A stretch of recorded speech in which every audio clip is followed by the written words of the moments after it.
بلوچستان میں کراچی سے آئے ہوئے خاندان پر قیامت گزر گئی۔ اندھادھند فائرنگ سے علاقے میں کوہرام مچ گیا۔ 2 خواتین موقع پر ہی دم توڑ گئی۔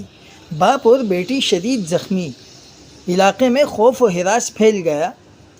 السلام علیکم، یہ روزنامہ اسلام آفیشیل ہے۔ ناظرین، بلوچستان کے علاقے سیگی میں مسلح افراد نے کراچی سے آئے ہوئے ایک خاندان کی گاڑی کو فائرنگ کا نشانہ بنایا ہے، جس کے نتیجے میں 2 خواتین موقع پر ہی جاں بحق ہو گئی، جبکہ باپ اور بیٹی شدید زخمی ہوئے۔ پولیس حکام کے مطابق متاثرہ خاندان 2 روز قبل ہی کاروباری سلسلے میں کراچی سے تحصیل گلستان پہنچا تھا۔ جب ان کی گاڑی سیگی کے حساس علاقے سے گزر رہی تھی تو وہاں موجود مسلح افراد نے اسے رکنے کا اشارہ کیا اور نہ رکنے پر اندھادھند گولیاں چلا دیں۔ ڈاکٹروں نے زخمی باپ اور بیٹی کی حالت کو تشویشناک قرار دیا ہے۔